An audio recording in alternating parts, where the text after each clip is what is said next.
Harvard just got doged to the tune of $2 billion. President Donald Trump has been going back and forth with the Ivy League institution, the oldest university in the country, and also apparently the richest. I mean, these people have so much money that we're all finding out about. And what's really shocking is that in addition to all of the money they already have, we're giving them $2 billion every single year from federal funding. What is that all about? Well, President Donald Trump says that's going to stop unless Harvard does some things to quell the spread and flow of anti-Semitism on their campus. They've been going back and forth with the university, threatening their federal funding. Harvard University said, "What would you like us to do?" The president and his administration outlined a plan to protect Harvard's and government federal assistance.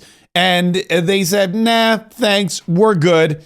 That's what happens when you have a $52 billion endowment. You don't really, the $2 billion you're getting from the government, that doesn't really amount to much. That's not worth fighting for. Well, President Donald Trump is still not happy with the university.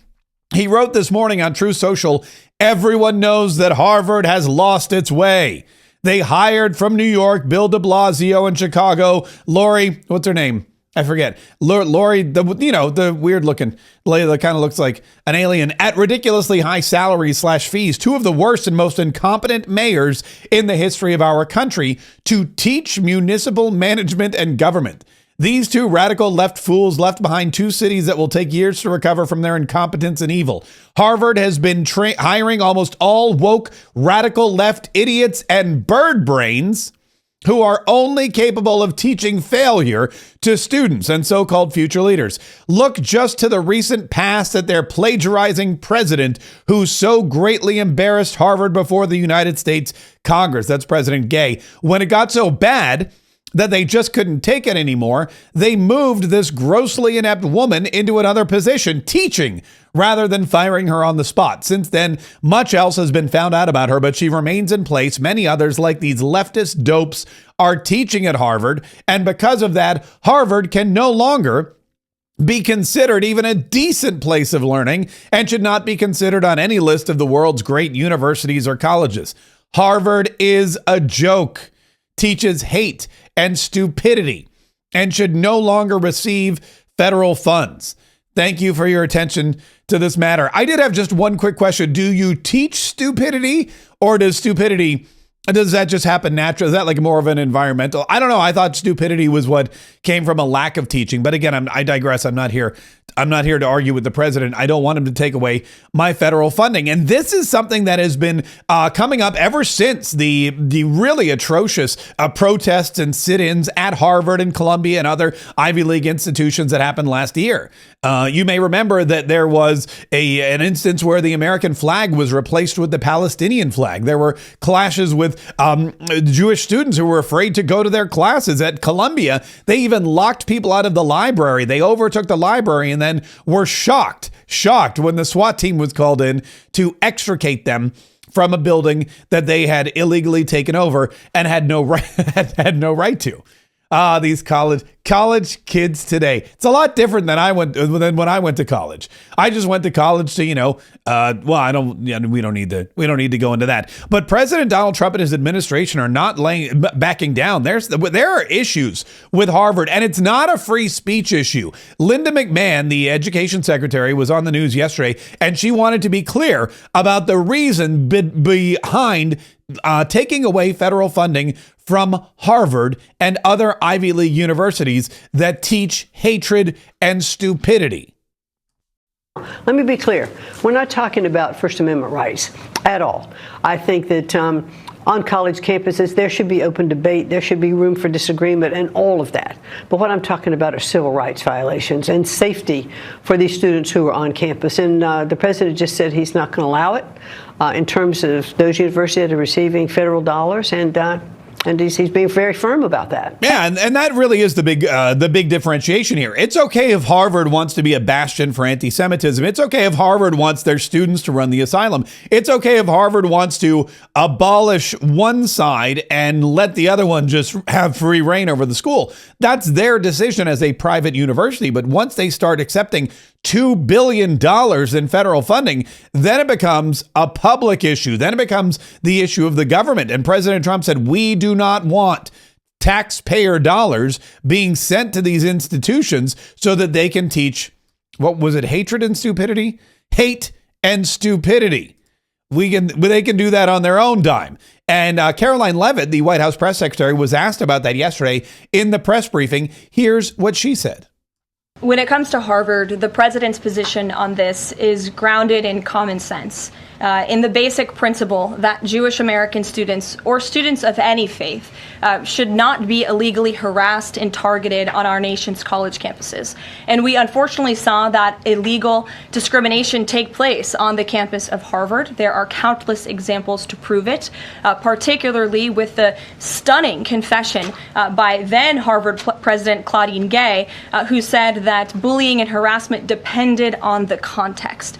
The president at that time made it clear to the American public he was not going to tolerate illegal harassment and anti-Semitism taking place in violations of federal law. So the president made it clear to Harvard, follow federal law, no longer break Title VI, which was passed by Congress to ensure no student can be discriminated against on the basis of race, and you will receive federal funding. Unfortunately, Harvard has not taken the president or the administration's demands seriously. All the president is asking, don't break federal law, and then you can have your federal funding. I think the president is also begging a good question. More than $2 billion out the door to Harvard when they have a more than $50 billion endowment. Why are the American taxpayers subsidizing a university that has billions of dollars in the bank already? And we certainly should not be funding a place where such grave anti-Semitism exists. Now, if you're like me, you're thinking to yourself, wait a minute, what? How much money do they have? Harvard University, and I should keep in mind, I mean, I do remember one thing from my high school Latin class, and that is that university or universitas is Latin for basically corporation. It's a money-making venture. These are capitalists, even though they don't act like it. And they have $50 billion in an endowment, and they have $2 billion coming in from the government, not to mention other various alumni donations. Plus, oh yes, if you send your child there or if you attend there yourself, you're paying, what, $90,000 a year in tuition for, I think they have 2,500 students at any one given time. That's a lot. Where is all the money going? And why are Americans paying them even more? In fact, Peter Doocy from Fox News wanted to know that. And so he asked Caroline Leavitt, what is going on? Where is all the money going? Why do Ivy League schools get so much federal funding? It's a very good question, and it's a question the president has obviously raised in his discussions and negotiations with not just Harvard, but also Columbia and many other Ivy League institutions. We have the anti-Semitism task force, which the president promised and delivered on. The anti-Semitism task forces across the government, representatives from various federal agencies who meet on a weekly basis to discuss the question that you just raised. And I think a lot of Americans are wondering why their tax dollars are going to these universities when they are not only indoctrinating our nation's students, but also allowing such egregious illegal behavior to occur. And they're teaching hate and stupidity. What else? You want to go get some lunch? No, I'm sorry. I'm late for my stupidity class. What? Oh, Stupidity 101? Yeah, with Professor Gay. Oh yeah, that's a good one. I took that one. I failed it. Of course, does anyone pass stupidity class? If you actually pass stupidity class, I feel like that's impossible. But anyway, it's not a good day for Ivy League institutions who I guess you would just say spit in the face of the president and his demands. Harvard set to lose all its federal funding, but again, don't cry for them. They seem to be very well endowed with a $50 billion endowment. The other thing that's kind of interesting that we covered yesterday and that continues to be a big story today is about this Abrego Garcia guy who lived in Maryland but is an El Salvadoran. He's from El Salvador. He was here illegally. He's an MS-13 gang member. He was deported by President Trump's deportation team, including Tom Homan and Kristi Noem at the Department of Homeland Security. And there's a lot still going on about Abrego Garcia. And Caroline Leavitt was peppered with questions by the media at the press briefing. It's really interesting to me how the media will ask questions over and over again. The same question, 9 or 10 different reporters will ask the same question to the press secretary. And fun fact, they all get the same answer, but each and every reporter wants to take their turn. And they want to know, why is it the Department of Homeland Security has deported Abrego Garcia, and why is it that President Donald Trump is ignoring a court order from the Supreme Court to bring him back, which, by the way, is not what the court order said, and he is not actually dodging it. But Caroline Leavitt had some strong words for all the media, not just there in the briefing room, but everywhere else, as far as also the Democrat Party, about Abrego Garcia and the prioritization they have of his life over American lives.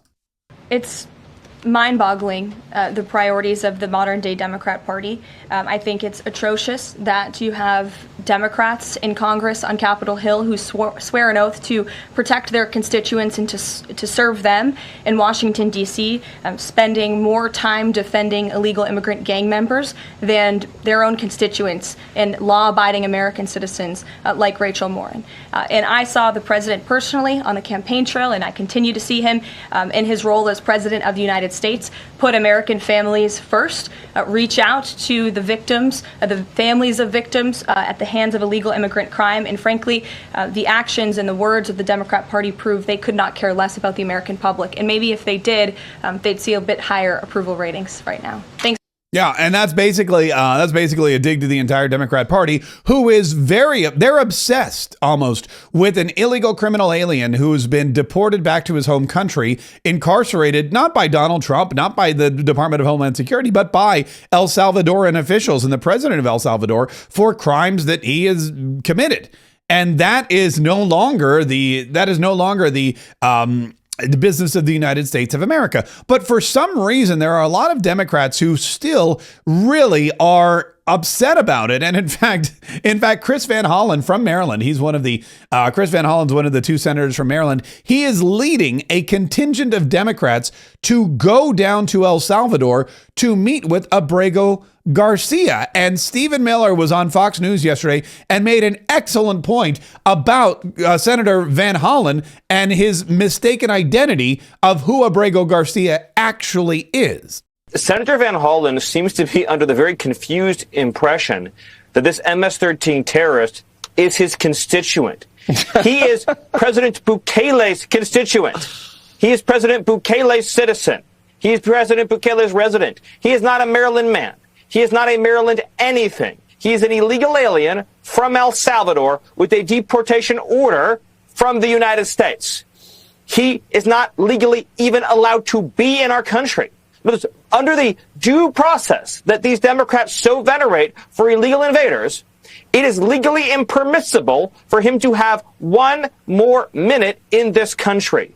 So we honored the law and obeyed the law by getting him out of this country. And if the entire Democrat Party was to work itself into a state of emotional hysteria to demand the return of illegal gang members and terrorists to our shores, then that 21% will soon be 15, and then it'll be 11, and then all they'll have left is the support of actual confirmed MS-13 members, and that will be the entire base of the Democrat Party. Which he's not wrong about. It's an interesting tactic that the Democrats are taking. Instead of promoting Donald Trump's great ideas like no tax on tips and no tax on Social Security, instead of promoting Donald Trump's great ideas like tariffs for all and bringing in fair trade deals, instead of bolstering Donald Trump's secure border and law and order and safety throughout our streets, instead of trying to get rid of the fentanyl and the human trafficking, they're proposing more of it. They are team illegal immigrant criminal gang member.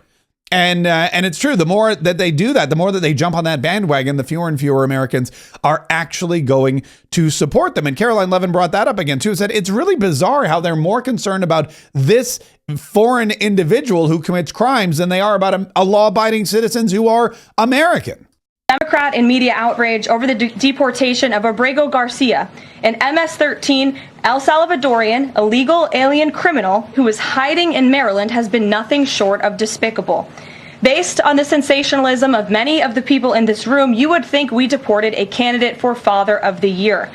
That's because, unfortunately, many in this country care more about this quote-unquote Maryland father, a legal alien MS-13 gang member, than a Maryland mother and an American citizen who was brutally murdered at the hands of a different illegal alien. Of course, I am referring to Rachel Morin. And if you didn't see yesterday, a Maryland jury found illegal alien Victor Antonio Martinez Hernandez guilty of murdering Rachel Morin in August of 2023. She was a 37-year-old mother of 5 who was jogging in an otherwise safe community northeast of Baltimore when this monster ambushed, strangled, and beat her to death before stuffing her brutalized body in a tunnel drain. The Morin family finally got justice yesterday, but they will never get Rachel back. Our hearts go out to Rachel's family, her 5 children, and her mother, Patty, who has suffered the unimaginable loss of her daughter. Those are the kinds of people that the Democrats want in our country, I guess, so they can continue to ambush and brutally murder and shove into storm drains more Americans. It's a weird platform for sure, but Donald Trump is saying we're not gonna stand for it. Donald Trump is doing everything he can to protect Americans and to not only keep illegals out of our country, but send back the illegals who have already entered our country, well, illegally, especially if they pose a threat. And Tom Homan was asked about this because he was at the White House yesterday. They said, how is it that you've been so successful so quickly to level the playing field, to close the border, and to deport all of these criminals? His answer was very simple. Increased border apprehensions by 95% since last March. Can you describe maybe some of the success behind these numbers? Because I work for the greatest president of my lifetime, Donald Trump. Trump 45 is successful, unprecedented. And we're even doing better this time. President Trump, I give him all the credit because he put executive actions in place day one. He re-implemented the policies that we proved were effective. Right now, as we speak today, because of President Trump, the men and women of ICE and the men and women of the Border Patrol who stand on that line every day, today we have the most secure border in the history of this nation. No one can argue. The data's clear on that. I started in 1984. I've never seen the numbers this low. So again, the most secure border in the history of this nation, President Trump was able to do that in a matter of weeks.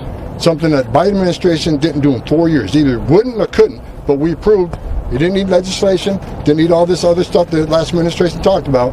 We needed a strong president who took America first and cared about American safety and securing that border. Securing the border at this level means we have a lot stronger national security because of the border. There you go. And that is exactly what the sentiments that are being echoed far and wide from the Republican Party, from the White House, and from a lot of civic leaders who say our country is safe again because we didn't need new legislation. We just needed a new president. There's a lot more to cover. We've got more issues about taxes. We've got more issues about the budget.